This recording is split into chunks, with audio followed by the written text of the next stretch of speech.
जरा एक बार सोच के देखिए, सूरत में खाना, काशी में मौत। इस वीडियो का टाइटल है सूरत में खाना, काशी में मौत।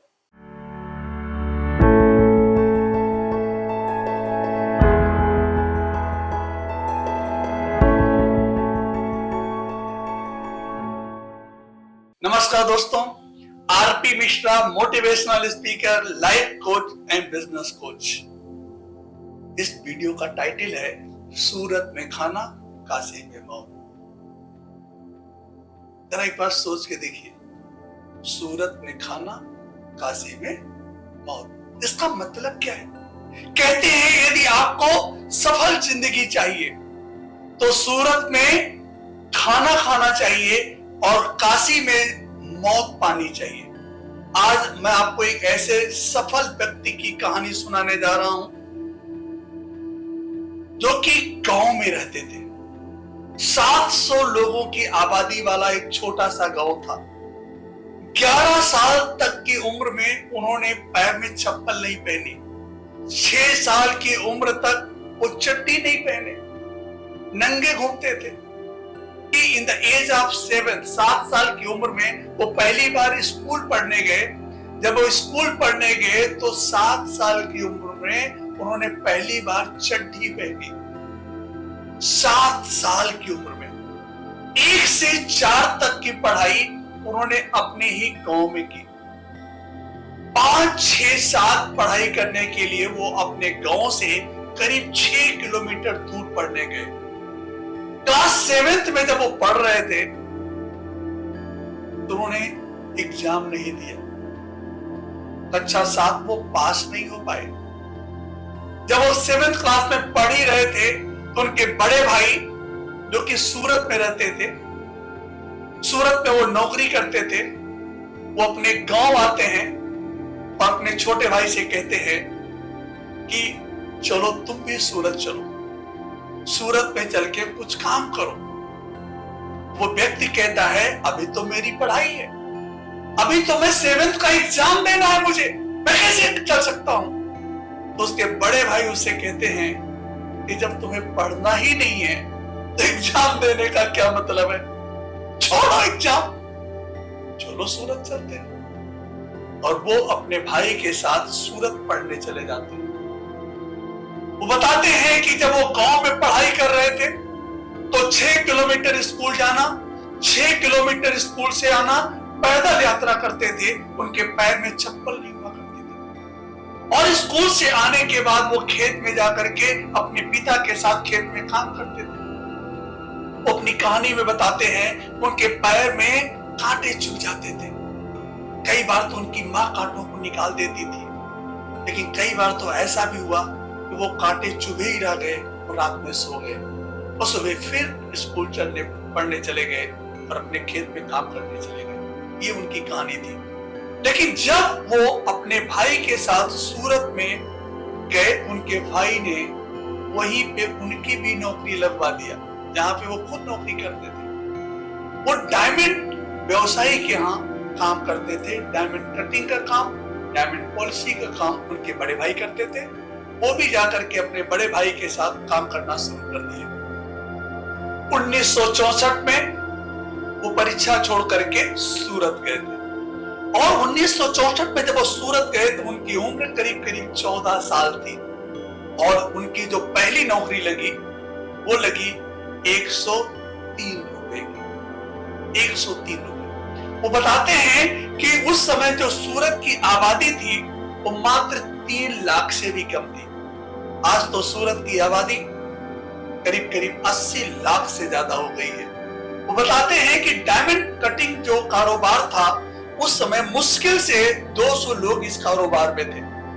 आज डायमंड कटिंग और पॉलिशिंग कारोबार में सूरत में करीब करीब 10 लाख लोगों से ज्यादा लोग काम कर रहे हैं। वो बताते हैं कि उनके समय में मात्र 7 करोड़ रुपए का टर्नओवर हुआ करता था डायमंड व्यवसाय का, लेकिन आज उसी सूरत में करीब करीब 2.5 लाख करोड़ का कारोबार हो रहा है डायमंड का।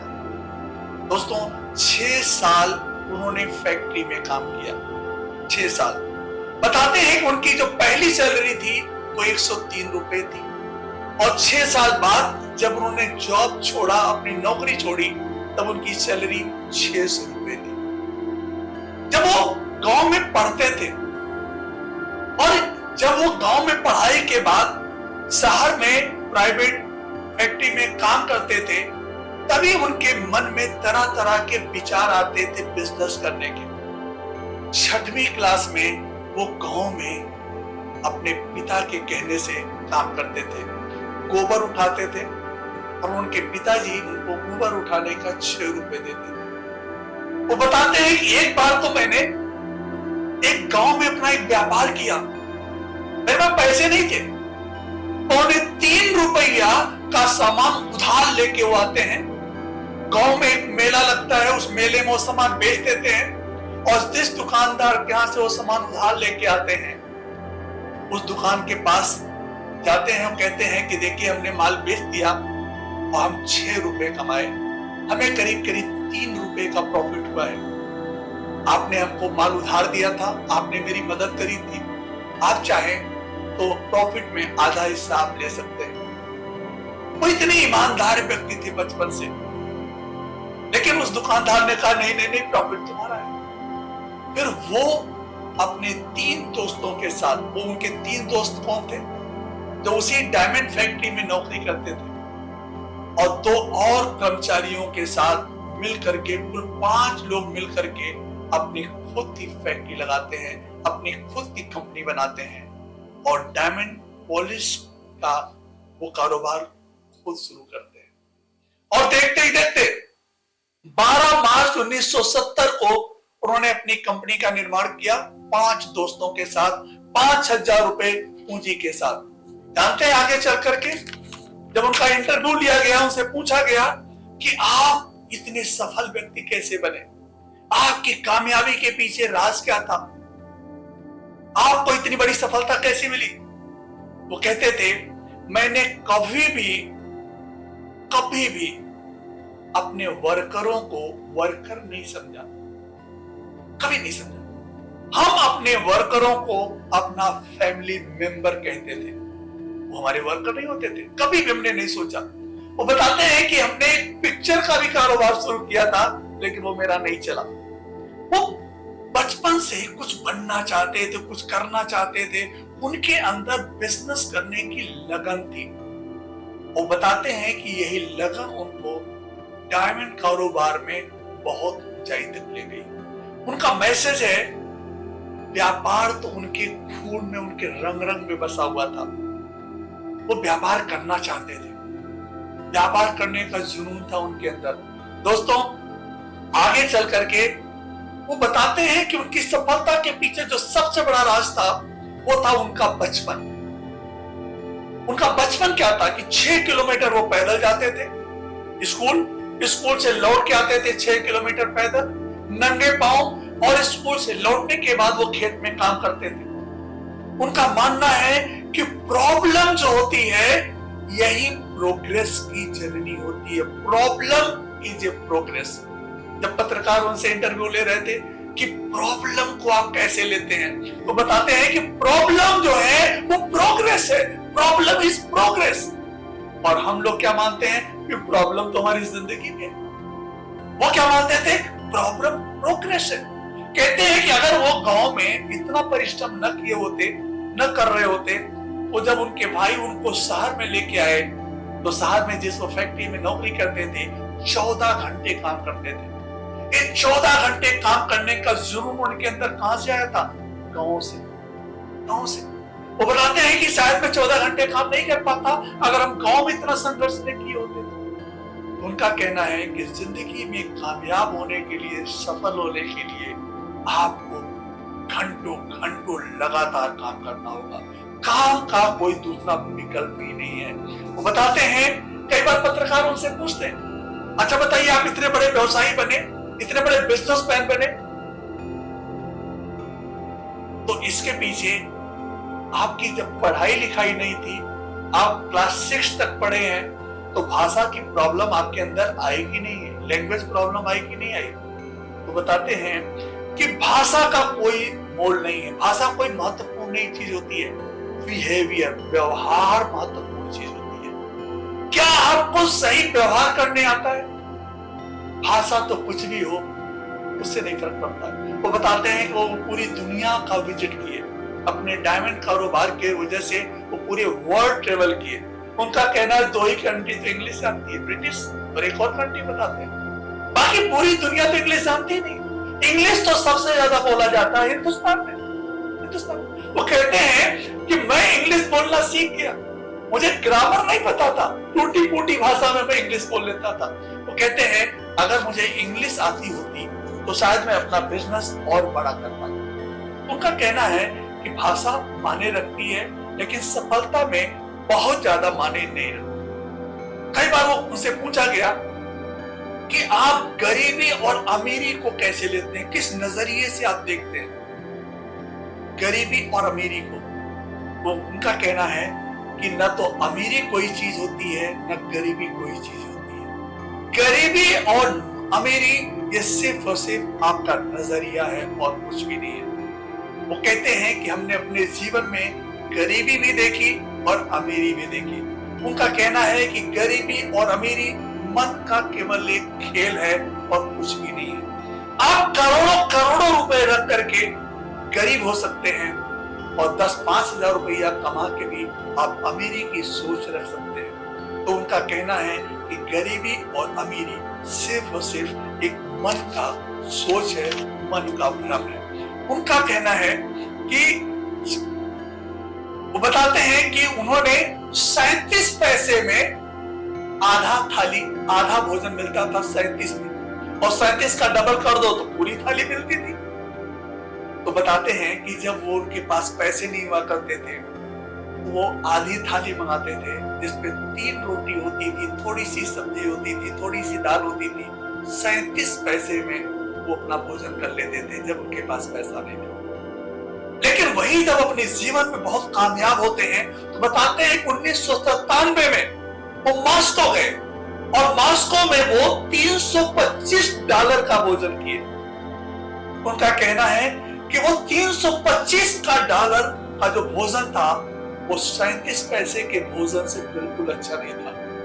जो फीलिंग, जो सुख हमको 37 पैसे के भोजन में मिलता था वो $325 में। वो बताते हैं कि आज मैं पूरी दुनिया के 5 स्टार 7 स्टार होटल में उदयपुर में 10 लाख के कमरे में मैं सोता हूँ, और अगर आज भी मुझे गांव में भेज दिया जाए तो मैं गांव में अपने खेत में भी सो सकता हूँ।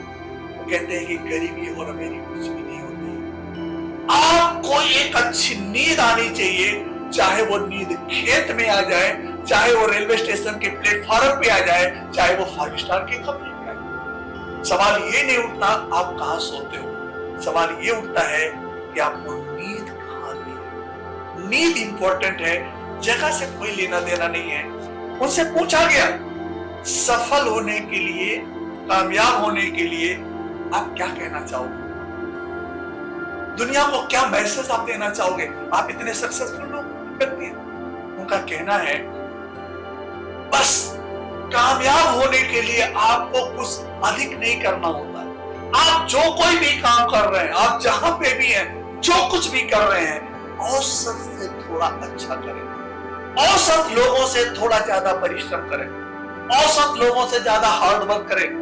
और सबसे बड़ी चीज क्या है कि ईमानदारी, पहले ईमानदारी फिर दुकानदारी।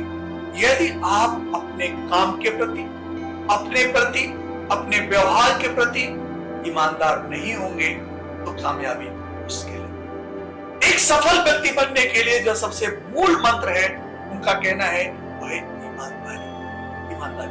वो अपने एग्जाम्पल्स को बताते हैं, कहते हैं कि आज भी हम अपने बच्चों को सिखाते हैं कठिन परिश्रम करना। अपने बच्चों को हम 1000 रुपए वाला मोबाइल फोन देते हैं, वो स्मार्टफोन नहीं देते। अपने बच्चों को हम कुछ पैसा दे करके उनको भेज देते हैं कि जाओ 1 महीने तक नजर मत आना। उनको हम कड़ी मेहनत करना बचपन से ही सिखाते हैं। इसी वजह से हमारे बच्चे भी आज आगे चल करके कामयाब हो रहे हैं। बहुत सारी बात वो करते हैं। वो कहते हैं विश्वास और सत्य बोलना। कहते हैं कि शायद ही जीवन में हमने अपने व्यापार में कभी झूठ बोला बोला हो। मैं तो लोगों से ये भी बोलता हूं, अगर हमने झूठ बोला हो तो मैं व्यापार आज अभी इसी वक्त छोड़ दूंगा। अगर हमने किसी के साथ चीटिंग किया हो, किसी को धोखा दिया हो, तो मैं आज ही अपना व्यापार बंद कर दूंगा, मैं नहीं करूंगा। वो कहते हैं कि मेरी कामयाबी का जो सबसे बड़ा रहस्य है वो है सत्य, सच बोलना, ईमानदारी से काम करना। हमने हमेशा अपने पिताजी से सीखा ईमानदारी। तो उनका कहना है ईमानदारी जो है सबसे महत्वपूर्ण चीज। लास्ट में उनसे पत्रकार पूछता है कि धर्म के विषय में आप क्या कहना चाहेंगे। वो कहते हैं कि धर्म बढ़े तो धन बढ़े, धन बढ़े तो मन बढ़े, मन बढ़े तो मान बढ़े, और मान बढ़े तो सब कुछ बढ़े। कहते हैं कि जब आप धर्म के रास्ते पे चलेंगे तभी आपका धन बढ़ेगा। उनका मानना है कि धर्म किसे कहते हैं, हिंदू, ईसाई, मुस्लिम, उनका कहना है ये सब धर्म नहीं है। धर्म की मेन परिभाषा वो कहते हैं कि मानवता है, सेवा है, दूसरों की मदद करना, दूसरों की हेल्प करना, असहाय लोगों की मदद करना, इसी को कहते हैं, यही सच्चा धर्म है। वो बताते हैं कि मेरी फैक्ट्री में जितने भी एम्प्लॉय हैं, मैंने कभी किसी को तुम कह के नहीं बुलाया। मैं अपने बच्चों को हमने कभी तुम नहीं बोला। हमने अपने सारे एम्प्लॉइयों के नाम के आगे जी लगाया। आप से मैं संबोधित करता हूं। मेरा कोई भी एम्प्लॉय हमको बॉस कह के नहीं बुलाता, सब एम्प्लॉय हमको अंकल कह के बुलाते हैं। वो बताते हैं कि एक बार जब वो IIM अहमदाबाद में लेक्चर देने गए, भाषण देने गए, उनको बुलाया गया।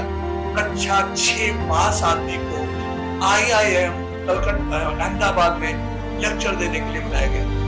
वो कहते हैं कि जब मैंने क्लासरूम में देखा तो मैंने देखा यहाँ तो बच्चे नहीं बैठे, बड़े बड़े लोग बैठे। मैंने अपने असिस्टेंट से पूछा, यहाँ तो बच्चे है ही नहीं, यहाँ तो बड़े लोग पढ़ने आए हैं। बताया गया बड़ी बड़ी कंपनियों के CEO हैं जो यहाँ पढ़ने आए हैं। तो उन लोगों ने हमसे तमाम सवाल पूछना शुरू कर दिया कि आप इतने कामयाब व्यक्ति कैसे बने, आप इतने सक्सेसफुल व्यक्ति कैसे बने। वो कहते हैं बचपन से ही मैंने धर्म के रास्ते पे काम किया, बचपन से ही हमने ईमानदारी सीखी, बचपन से ही हमने कठिन परिश्रम करना सीखा। तो यही हमारी कामयाबी का राज है। तो जानना चाहेंगे उनका नाम। वो गुजरात के डायमंड व्यवसायी गोविंद धोलिका है।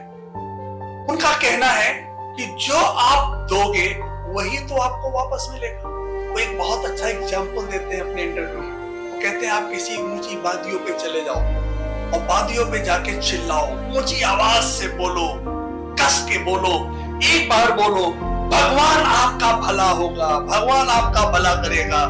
आप एक बार बोल के चुप हो जाओ, वहां से कई बार वापस आवाज आएगी, भगवान आपका भला करे, भगवान आपका भला करे, भगवान आपका भला करे।